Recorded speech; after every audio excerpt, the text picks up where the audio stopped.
Hello everybody, this is Conquering History Games, and I hope that you've all had a great 2018. This is going to be a video, the start of what I hope will be an annual tradition in which I will present my top 10 favorite campaigns that I played in the year that they were played in. So here is the top 10 Let's Play campaigns of 2018. They are all presented in chronological order except for the last campaign, which is going to be my favorite. I will also be making a couple of honorable mentions before we hit that one, and I hope that you all enjoy it. It was a great year. I hope to see a lot of you next year, and maybe some of you will see a campaign here you haven't heard about before. Just go to my playlist section in my channel and you should be able to find it, and I'll also try to link them in the description below. Enjoy. Coming in at number 1 on this list is a campaign from back when Waking the Tiger came out. Now, the first campaign I did for that DLC was, of course, my Elite China campaign. I'm very happy with how that one played out. However, I got a lot more enjoyment out of playing as one of the Chinese warlords. You have to start from a really much weaker position of power. You got to get a little bit lucky. I feel like there's luck involved. I know there's not, but with getting the border skirmishes happening and absorbing a lot of your neighbors, it also forces you to be really far behind compared to the rest of your neighbors, particularly Japan, technologically. And so you don't get into the huge war until later in the game, but it was a pretty fun effort to unite China under the Free Yunnan Empire. Or was it the Yunnan Free Empire? It was a kind of generic sounding name, but it was really fun. I do like to go from minor to major in a lot of my campaigns. They tend to be longer ones when we do that, but it was very fun nonetheless. So, number 1, Yunnan. Number 2 on this list is a campaign I did for Hearts of Iron for Kaiser Reich. This was a co-op campaign, which are very rare on my channel, but they're very fun when they do happen. I was playing as Ireland, and Gur, who's been a longtime subscriber, Patreon, and moderator on my Discord, was playing as the United States of America. I was Michael Collins, he was Douglas MacArthur, and we both worked together to form the Irish-American Coalition, which I think is actually not even possible anymore in Kaiser Reich, but even if it is, this was the first ever video footage of this alliance happening. There's some really specific things that have to happen even when you have 2 people playing as them. So I was very happy bringing this onto YouTube, and it was a fun campaign. Of course, I helped him with the Civil War. He helped me deal with Perfidious Albion. A lot of fun was had, and it's definitely one of my favorite campaigns. And Ireland is very full of events, and we had some good banter as well. In fact, I liked Ireland so much in Kaiser Reich that it is a goal of mine to eventually go back and play it again, but do a solo run so I can actually talk about some of the historical figures in Ireland during this time, Michael Collins and Larkin and Owen and all of them. So definitely look forward to that in the future, but there it is, number 2, the Irish-American Coalition Co-op campaign. At number 3, we have another Hearts of Iron for Kaiser Reich campaign. This was the Italian Republic. This was following the Balkanization, Italianization, whatever you want to call it, ization of Italy. I think this was in patch 0.6. Yeah, I'm pretty sure it was 0.6. So I played as Italy, and this was a really different campaign for me in this because I was playing a small country, just geographically very small. And the Italian peninsula can get so packed when the war breaks out. And so every single tile was so precious. And yet I also found myself having a little bit to rely on, okay, what are the bigger major powers around me doing? Because there's only so much of my own fate that I can take into my hands because of the situation that I am in. This one was a really interesting one. It was a lot of fun to unite Italy. Had some really extremely tense moments over some of these tiles, over naval invasions and things like that. But it was definitely a very fun one. Let me know if you guys liked it. This is a little bit of an older Kaiser Reich one. Remember, I'm going in chronological order for these things. But yeah, let me know what your favorite of the new Italian countries was when 0.6 came out. But I thought it was a great change to the region of Southern Europe. Number 3, the Italian Republic, Hearts of Iron 4, Kaiser Reich. Coming in for number 4, we've got some Hearts of Iron 4 Equestria at War. So this mod was introduced to the channel this year, and with the Lunar Republic campaign. There were some other fun ones. There was a lot to choose from. I did a few. This is just such a amazingly expansive mod, but you know I had to do Vasily's Stalingrad because it's got Victor Historia, the general that's me, in the game. You know, the best general ever, best field marshal ever, the best everything. But beyond just having him as a general, this was a really fun campaign. I kind of role-played it a little bit, mostly sending volunteers, puppeting land that was not mine instead of just annexing it for the sake of annexing it. Stalingrad is the home of the Communist Revolution in Equestria. So we really tried to role-play it that way, with the goal of we weren't going to take any clay unless it was equestrian clay that we could core. Really took on some big opponents. I think 3 big opponents, if I remember correctly, in this campaign. But it was a lot of fun. Stalingrad is another one that I plan to go back and do because there are a couple of other paths that can be taken. There's the Darkwing path and the Sinister path, and those can be played differently, even though they're all communists. So yet another campaign that you all can look forward to, and another one of my favorites, number 4, Vasily's Stalingrad in Hearts of Iron 4, Equestria at War. Okay, for number 5, we're going to be moving away from Hearts of Iron 4 for a little bit here and do some Crusader Kings 2 instead. This was my Crusader Kings 2 France campaign, where I played as House Capet.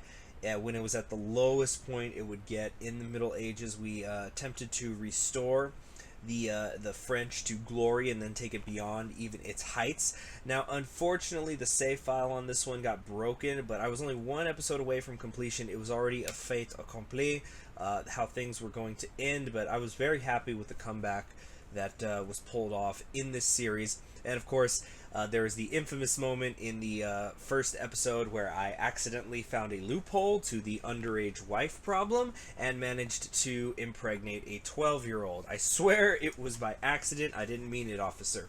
But it was a very fun campaign indeed. It is nice to, you know, not start as a big empire all the time, but instead try to make a comeback. And we did end up going to war with some interesting people and getting some interesting land along the way. And yeah, definitely another one of my favorites, Crusader Kings 2 Vanilla, France, House Capet, Restoration.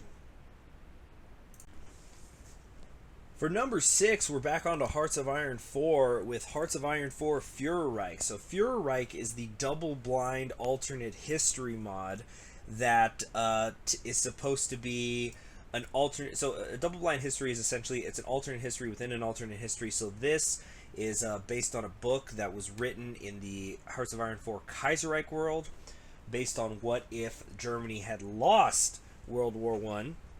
So Britain is sort of the biggest empire at the start of the game. Now, I did do, I think, 5 Fuhrer Reich campaigns this year, including the Ottoman Empire, in which I went down in flames, but that was probably the most fun I've ever had losing a campaign. Of course, there was Germany, Mexico, Argentina, but the British Empire was by far my favorite. This country by itself is worth trying the mod out for. It's incredibly rich in its events. Its focus tree is incredibly expansive. There's so much fun you can have. I was having tons of fun messing around with the puppets. There are so many different paths you can take, from a military junta to the creation of an imperial federation, which is what I personally did. You can have old Eddie in charge. You can have George. You can go with most... sorry. You could... Sorry, a little something got caught there. You can embrace democracy. There is definitely so many paths to take, so many different ways that you can play the British, the United Kingdom, whatever name it ends up going by, depending on how you play. And as I was saying, it alone makes this an amazing mod. It's definitely one of the best that's out there. I highly encourage you to try it. It's not a joke mod. It's amazing. Check it out. Hearts of Iron 4, the British Empire. Moving on to a bit of a cuter mod, we've got Hearts of Iron 4 Moe Reich, the Indian Empire campaign. So I did do an Indian Empire live stream a long time ago. Gosh, it might have been back in 0.4 or something, in which I, as the Princely Federation, created the Indian Empire. but I kind of cheesed it at the time. I was using a lot of paratroopers and things like that, and I didn't really take much except for the other two main Indian countries. What my goal was in this one was to really expand out core as much as I could and grab everything that is, of course, proper Indian clay, which is quite variable. You know, it's quite varied depending on who you ask. So I guess that also came from a funny place because so many people would complain. Like, even when I had created the Indian Empire, I was like, no, the clay's not correct. So I just started to do a lot of blobbing, what I thought was proper blobbing. But I specifically chose the Indian Empire to play in Moe Reich because when you do declare yourself as the Kaiser I Hind, the portrait does change, which is nice. There's not too many portraits like that do change. I know that Wrangel up in the Russian Empire is another one. But it was a fun campaign. It had a little bit of trouble getting into a faction, but once I was in, it was very interesting. Yeah, it was definitely nice turning into a superpower in Southern Asia, and you should definitely check it out. Hearts of Iron 4 Moe Reich, the Indian Empire campaign. Number 8, this is a pretty recent one here. We've got Crusader Kings 2, the Spanish Reconquista, which I guess is a little bit redundant. I could just say Reconquista, but this was a fantastic campaign, which actually technically is not over because this is such a recent campaign. But I chose Fernando II, also known as Fernando III, as my starting character. It was not a one of the bookmarked time dates, but you guys know that I almost never use those. I like to go and find a little bit slightly more obscure historical figures and talk about the timelines and what's going on during that time. But Fernando ended up being definitely the best starting character I've ever had on YouTube or otherwise in a Crusader Kings 2 game. I was amazed by what was happening. And of course I did talk a lot about what was going on in medieval Europe and Iberia during this time. I have studied that era a lot, and you can look forward to more of that in the future as well with other CK2 campaigns. There are certainly going to be a lot more coming in 2019. That's the plan anyway, and we're going to be getting a little bit away from feudal Catholic monarchs just because I feel like I play more than that when I'm not on YouTube, but I feel like on YouTube I mostly just do that, so I want to start changing it up. But yeah, King Fernando, Saint Fernando, hopefully, just an incredible character. It's worth checking this campaign out, even if you're not somebody who really likes CK2, just to see how far this guy can go and what an extraordinary life journey he goes through. Definitely worth writing a book about, or perhaps an AAR, I don't know. But check it out. That's Crusader Kings 2, the Reconquista campaign in Holy Fury. Number 9, another very recent campaign. This one was shorter, though, than the Reconquista one, so it has completed. That would be my Hearts of Iron 4 Equestria at War Nimbusia campaign, although I think I was improperly pronouncing it Nimbusia during the first couple of episodes of that until I was corrected by one of the developers. So thank you, Featherus, for that. But in this latest update for Equestria at War, there were a lot of really interesting countries that were fleshed out in the Eastern Griffonia continent. Definitely, I think that they've done enough that they can certainly head over to that to the creation of that third continent, which I'm really looking forward to.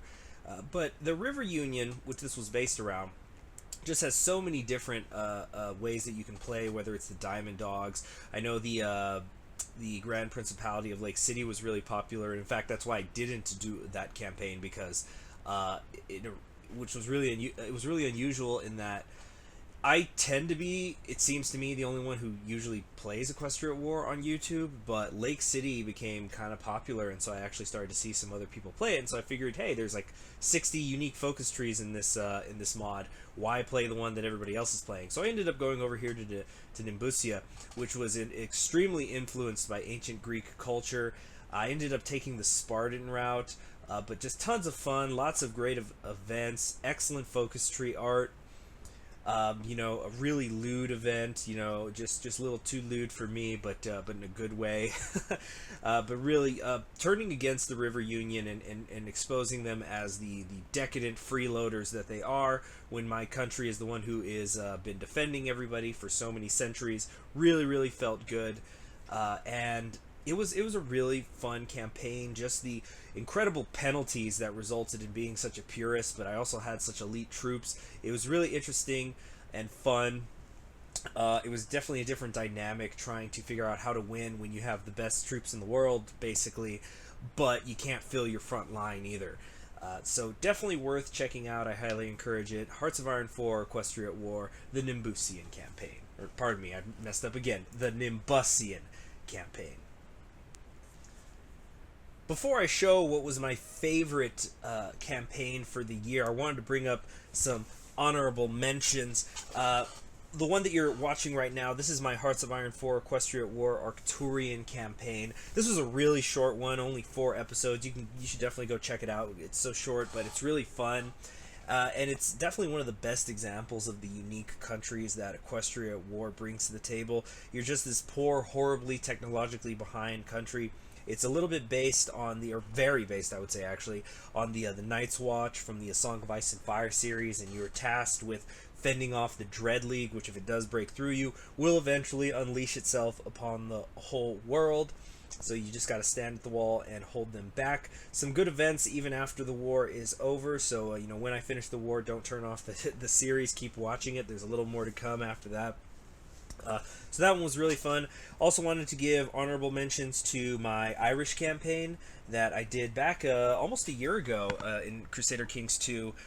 Now, I know that Irish campaigns are relatively common, but that was a fun one. I tried to be a little bit more extra Catholic than usual, but I really enjoyed that one because even though it was not my first Crusader Kings 2 series on the channel, it felt like it was the first one that really people were engaged in. Not just in terms of view counts, but commenting on it and discussing it in each video. So it's not my favorite Crusader Kings 2 campaign. It's not my first, but I really feel that it was an important turning point for the channel, in which it was helping, you know, break me away a little bit from being just a Hearts of Iron 4 channel, and so I really enjoyed that. There was also the Teutonic Order campaign for Crusader Kings 2. I played that with my early access copy of Holy Fury. Thank you again, Paradox Interactive. And I'm just so happy with how that one has turned out in terms of, again, like the Irish campaign, where people have become really engaged with it. As of the time that I'm recording this, it is the 3rd most popular video I've ever put out, episode 1 of my Teutonic Order campaign. And at the rate it's going, I think it's probably going to become number 2, maybe even by the time this goes up. So I'm just very happy with that. I just had no idea that it would be received so positively, and I'm very happy about it. Because apparently I was the only one who played the Teutonic Knights. I was quite surprised. I thought it would be very popular, given the, you know, that their helmet is in half the promotional art. And then finally, this one is technically not a Let's Play, but my Stellaris Custom Civilizations. This is another one that's ongoing, but I know that it's not a history-based game, but I really think if you're watching this, you should definitely check out the Stellaris Custom Civilizations. Some of them I'm basing on sci-fi, some of them are original content by myself, and it's one of my favorite things to do to create these custom civilizations, and this is all going to lead to a galactic free-for-all. I don't know if I'm going to set up betting. You know, we probably can't gamble, but I'll probably set up some sort of a poll video before it goes up, and people can vote on who their favorites are, and also I'll probably make separately who do they think is going to win, because I know I've got my favorite horse in the race, and I don't think they're going to win, but it's going to be, it's a fun series, and I'm really looking forward to the free-for-all. Alright, now, without any further ado, let's get to my favorite campaign on the channel this year. My favorite campaign on the channel for the year is a 6-way tie. That's right, I'm copping out. I'm saying all of my Kaiser Reich America rework campaigns are my favorite for the year.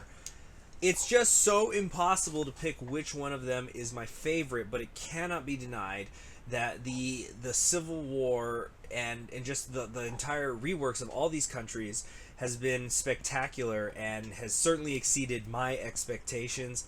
The new focus trees, the new events, the decisions, the virtually limitless amount of different paths that can be go down.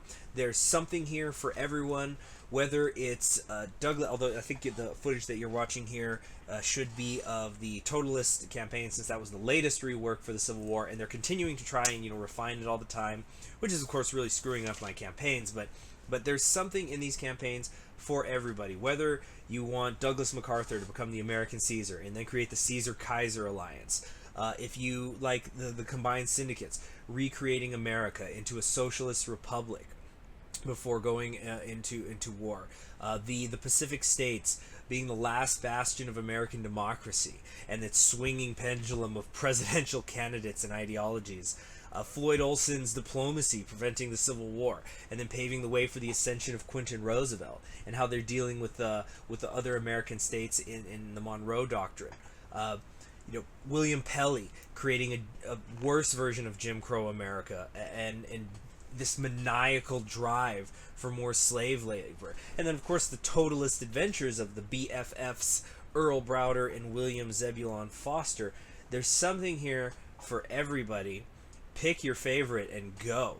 And incidentally, it seems like the MacArthur one was the favorite of people just based on view count, but I really like the Combined Syndicate one myself. If I had to pick of these which of them was my favorite, I would say the Combined Syndicates, because I had thought of the Woody Guthrie songs and stuff to kind of go at the end. I thought that would help set the mood. I know it's not been my most popular one, but the Pacific states, the alliances are getting crazy. Some of these series are actually still going. I think 3 of them are. And there's just so much more, and people arguing in the comments. And also, enormous shout out to everybody who has been writing roleplay comments and world building comments in all of these series. There's a few people doing it, but especially William Blowers. Diary entries, speeches, inner monologues, so much stuff. I think they have completely enhanced the experience of all of these campaigns, and I never asked him to do this. I've never asked anybody to do these, but I think what you need to do if you ever watch any of these campaigns is you need to watch it, and then at the end of every episode you need to go down to the comments and read the role play. It's amazing. I love it. I try to read all of them that I can. And I don't know, I think once some of these series are over, I'm gonna kind of go through, copy paste it, and put it in a Word document for myself, or some sort of paper document, because I love them. So there it is. And go check them out. They should all be linked in the description. And if not, go check out my playlist on my channel. So there it was, my top 10 Let's Play campaigns of 2018. Did your favorite make the list? If not, let me know in the comments below. Let me know which was your favorite. Maybe give me a top 10. And next year, the main goal that I'm going to have is, you obviously noticed there was quite a lot of Hearts of Iron 4 on this list. Hearts of Iron 4 is not going anywhere. It's going to continue to be on the channel in a variety of forms, but my main goal for 2018 is to continue to diversify, and then hopefully by the time we get to next year's lists, we're going to still see some Hearts of Iron 4, but we're also going to see a lot of other amazing campaigns. And so I'm looking forward to that. You all have yourselves a very happy new year. Bye.